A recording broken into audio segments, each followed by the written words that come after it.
남울산교회를 섬기고 있는 서유성 목사입니다. 지난해 12월 우리 교회에서는 제자대학 26기, 양육반 33기 졸업식이 은혜 가운데 있었습니다. 지난 17년을 쉬지 않고 세계비전 두 날개 프로세스로 한결같이 달려온 결과를 눈으로 직접 보면서 온 성도들과 함께 하나님께 영광을 올려드리는 소중한 시간이었습니다. 저는 이 시점에서 만약 제가 17년 전 당시 두 날개 프로세스를 목회에 적용하지 않고 일반 목회를 고집했다면 어떻게 되었을까를 생각해 보았습니다. 아마 저는 더 이상 사역을 감당하기 어려워 목회를 포기하는 상황에 이르렀을 것이고, 교회는 교회대로 빚더미 위에 앉아 도산했거나 아니면 신천지 이단에 넘어가는 아픔을 겪을 수도 있었을 것입니다. 이는 정말 상상조차 하기 싫은 일입니다. 저는 시골에서 목회를 하다가 1992년도 울산 동구에서 교회를 개척했습니다. 나름대로 열심히 전도하고 성경 공부를 시키면서 교회 성장을 위한 몸부림친 결과 교인 수도 늘었고 예배당도 건축하고 주차장 부지도 구입하는 등 겉으로 보았을 때는 그런 대로 성장하는 것 같았습니다. 그러나 시간이 흘러도 변화되지 않는 성도들의 모습과 장로님들과의 많은 갈등으로 저는 곧 목회의 한계를 느끼게 되었습니다. 시간이 흐를수록 목회의 보람이나 기쁨은 고사하고 부담만 가중되는 그런 목회 생활이 계속되고 있었습니다. 그러다가 2006년 지인의 소개로 두 날개 국제 컨퍼런스에 참석하게 되었고, 김성곤 목사님의 확신과 열정에 찬 강의를 듣다가 갑자기 이것이다 라는 생각이 섬광처럼 제 마음을 파고들었습니다. 그래서 바로 이어진 제 1단계 전도 집중훈련에 참석하게 되었고, 시간 김성곤 목사님을 통해 선포되는 말씀 한마디 한마디는 지치고 메말랐던 저의 심령에 생수의 강이 되어 흘러 넘쳤습니다. 집중훈련을 통해 양육받을수록 제 마음은 점점 확신으로 가득 차기 시작했습니다. 그래서 전도 집중훈련을 마친 다음 교회로 돌아와 바로 행복모임 3개를 성도들 가정에서 열고 제가 직접 인도하게 되었습니다.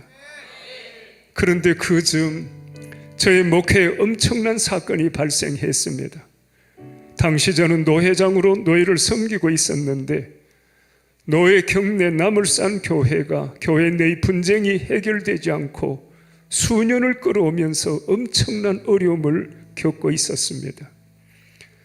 노예에서 파송한 목사님들마다 법정 소송을 견디다 못해 모두 손을 들고 뛰쳐나올 정도로 힘든 상황이었습니다.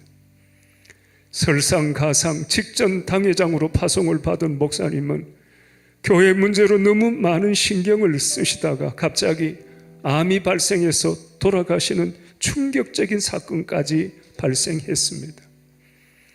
할 수 없이 노회에서는 이 문제를 처리하기 위해 현직 노회장이었던 저를 남울산 교회 당회장으로 파송하기로 결의를 했습니다. 남울산 교회 당회장으로 파송을 받자마자 반대편 사람들로부터 10여 건의 고소고발을 당했고, 이로 인해서 경찰서로 검찰청으로 세무서로 불려다니며 조사를 받아야만 했습니다. 합동총회에 재판국에서도 남울산 교회 고소고발건이 실타래처럼 엉켜서 해결될 기미가 전혀 보이질 않았습니다. 이런 와중에 남울산 교회 성도들은 이 모든 법적인 문제를 해결하기 위해서는 현직 노회장이 아니면 안 된다며 저를 아예 담임 목사로 청빙하는 사태가 발생했습니다. 임지를 옮기는 문제로 얼마나 갈등했는지 모릅니다. 그러나 결국 임지를 옮기는 것이 하나님의 뜻임을 확신했기에, 그래서 저는 임지를 옮기는 조건으로 두 가지를 요구했습니다. 하나는 두 날개 프로세스를 교회에 적용하는 것이었고, 다른 하나는 제가 개척교회부터 섬겨왔던 중국의 북방 선교회를 계속 섬겨주는 것이었습니다. 나물산교회 교인들은 발등에 불이 떨어진 상태인지라 그렇게 하겠다고 쾌히 약속했습니다. 그래서 개척하여 15년을 섬기던 교회를 사임하게 되었고, 2007년 2월 저는 나물산교회 담임 목사로 부임하게 되었습니다. 그러던 중 울산지방법원으로부터 계류 중인 성도들의 형사건에 관련된 쌍방의 성도들을 모두 구속하겠다는 최후 통첩이 왔습니다. 또 그 즈음에 반대편에 서서 다투던 목사님의 사모님이 갑자기 돌아가시는 일이 발생했습니다. 이렇게 마지막까지 가서야 서로가 모든 것을 다 내려놓기로 합의를 했습니다. 그러나 이미 교회는 만신창이가 되어 회복 불능의 상태였으며 불신자들의 조롱거리가 되어 있었습니다. 교회 부임한 후에 교회 형편을 살펴보니 그 많던 교인들은 다툼을 견디다 못해 다 떠나가고 200여 명의 성도와 53억의 부채만이 덩그러니 남아있는 부도 직전의 상황이었습니다.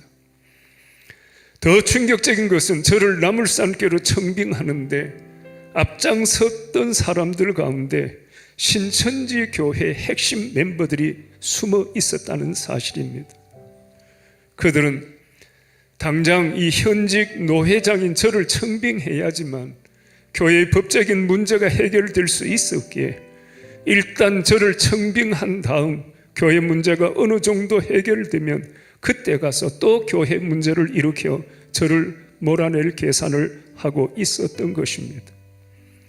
그들의 궁극적인 목적은 나물산교회를 신천지 교회로 만드는 것이었습니다.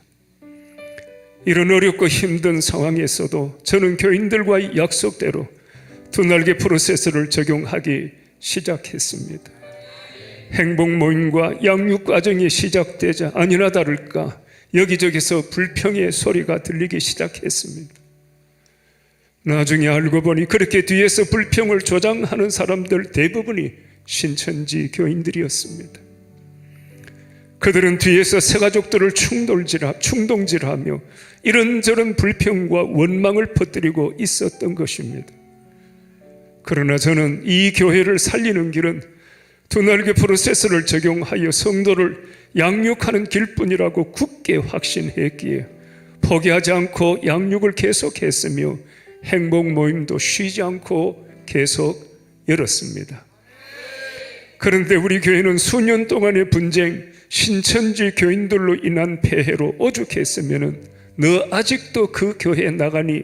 라는 말이 회자될 정도로 울산 지역에서 문제교회로 낙인 찍혀 있었기 때문에 생각대로 많은 열매들이 맺혀지질 않았습니다. 그래서는 훈련받은 대로 교회 속에 도고기도팀을 3개 만들어서 성도 사이를 이간질하고 교회를 분열시키는 신천지를 강하게 대적하기 시작했습니다. 시간이 흐르면서 도고기도와 양육을 통한 놀라운 변화가 일어나기 시작했습니다. 이 신천지 교인들이 교회 속에서 자기들 꾀에 빠져 스스로 정체를 드러내는 희한한 일들이 일어나게 된 것입니다. 결국 정체가 드러난 신천지 교인들 수십 명이 교회를 떠나게 되었습니다. 저는 이것이 하나님께서 우리 나물산교를 건강한 교회로 세우시기에 앞서서 대청소를 하신 것이라고 굳게 믿고 있습니다. 이렇게 이단들이 어느 정도 정리가 되자 드디어 교회는 조금씩 질적인 변화가 일어났습니다. 행복 모임과 전도 축제를 통해서 교회의 이미지가 변화되기 시작한 것입니다.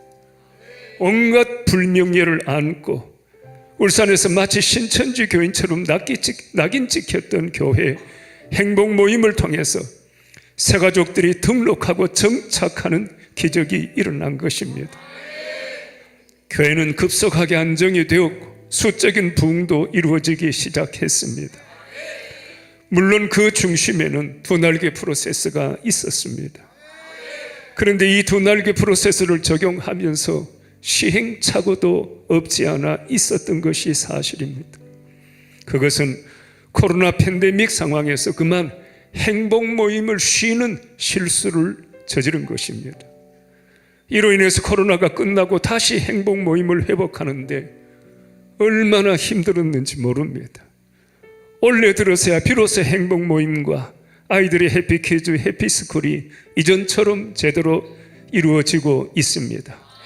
이 또한 하나님의 은혜의 손길이었음을 고백하지 않을 수 없습니다. 그리고 우리 교회가 섬기던 중국의 북방 선교회에도 많은 변화가 있었습니다. 저는 지난 30여 년 동안 중국의 사역자들 800여 명과 관계를 맺으면서 그들을 우리 교회와 똑같이 두 날개 프로세스로 양육하기 위해서 몸부림쳤습니다. 매년 50에서 70여 명의 사역자들을 초청해서 두 날개 국제 컨퍼런스에 참석시켰고 또 그 중에서 뽑고 사역자들을 두 날개 집중훈련 전 과정을 봐줄 수 있도록 매년 초청해서 훈련시켜 왔습니다. 또 1년에 4차례 이상 중국에 들어가 두 날개 양육 훈련을 시켜 왔습니다. 코로나 팬데믹으로 일시 중단되기도 했지만 작년부터 다시 사역자들을 초청하여 컨퍼런스와 집중훈련에 동참시키고 있습니다. 이번에도 4명이 들어와서 훈련을 받고 있습니다. 그 중에 한 사역자는 정저우 지역에서 지금 사역을 하는데 지금 3번째 훈련을 받고 있습니다. 44명의 사역자들을 훈련시키고 있더라고요. 여기에서 훈련받은 그대로 두 날개 프로세스를 지금 중국에서 사역을 하고 있는 겁니다. 잘 아시다시피 중국은 지금 반간첩법과 그리고 우리 그 공안으로 인해서 참 교회를 섬기기도 힘들고 어렵습니다. 이런 상황 속에서도 우리 800명 사역자들이 이렇게 견뎌낼 수 있었던 것은 바로 셀가족 모임 때문이었는 줄 믿습니다. 본래 중국교회 자체가 초석교회고 가정교회였기 때문에 쉽게 이 셀가족 모임을 그들은 이해를 했고 받아들였습니다. 이렇게 공동체 전체가 모이기 힘든 상황 속에서도 이 중국 교회들은 셀가족 모임으로 지금도 열심히 가족 모임을 가지면서 교회를 유지하고 있다는 것은 놀라운 하나님의 은혜가 아닐 수 없습니다.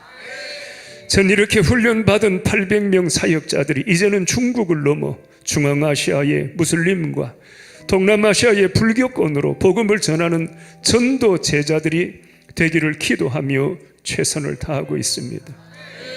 중국을 향한 저의 마지막 소원이 있다면 일본과 대만에서처럼 우리 김성곤 목사님 모시고 중국에서도 두 날개 국제 컨퍼런스 한번 가져보는 것입니다. 그날이 속히 오기를 기도하고 있습니다. 이 사역들을 감당하기 위해서는 막대한 선교비가 소요되었습니다. 그러나 하나님은 그 모든 사역을 감당할 수 있도록 교회 속에서 훈련받은 일꾼들을 통해 이 재정적인 선교비도 넉넉하게 채워주셨습니다.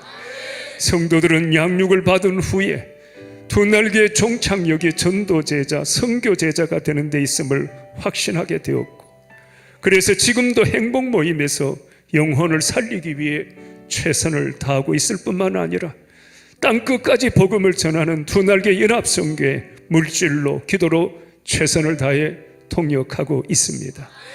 이 모습을 바라볼 때마다 하나님의 위대하신 섭리를 찬양하지 않을 수 없습니다. 오늘 자리에 참석한 통역자 여러분, 저는 이제 목회를 마무리해야 할 시점에 서 있습니다. 돌이켜보면 정말 감사한 것은 김성곤 목사님과 두 날개 프로세서를 만난 것입니다. 목사님과의 만남이 없었더라면, 그래서 두 날개 프로세서를 교회에 적용하지 못했더라면 오늘의 나물산교회는 존립 자체가 어려웠을 것이고 저희 목회 자체도 무의미할 수밖에 없었을 것입니다. 그렇습니다.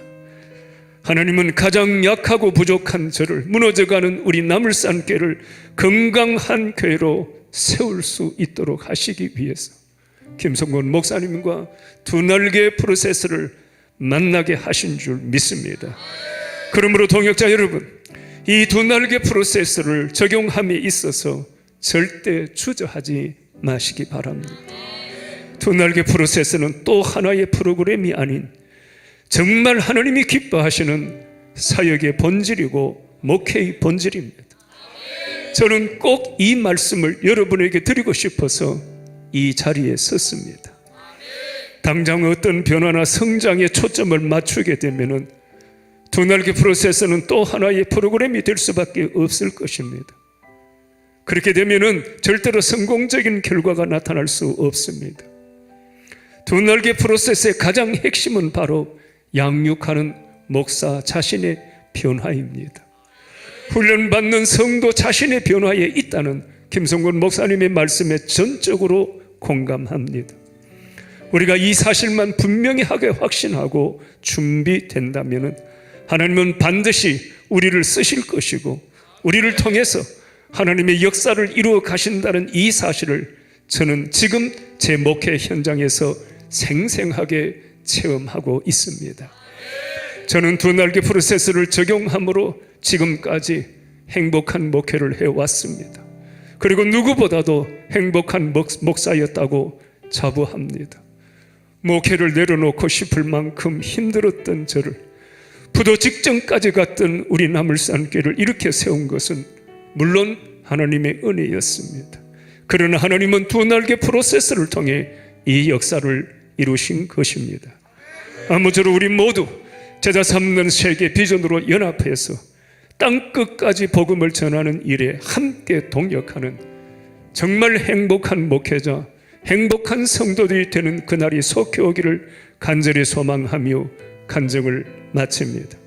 오늘까지 주님의 심장으로 생명 걸고 우리를 양육하신 스승 김성곤 목사님께 다시 한번 깊은 감사의 말씀을 드리며 지금도 함께 하시며 역사하시는 좋으신 하나님께 이 모든 영광과 찬양을 올려드립니다. 감사합니다.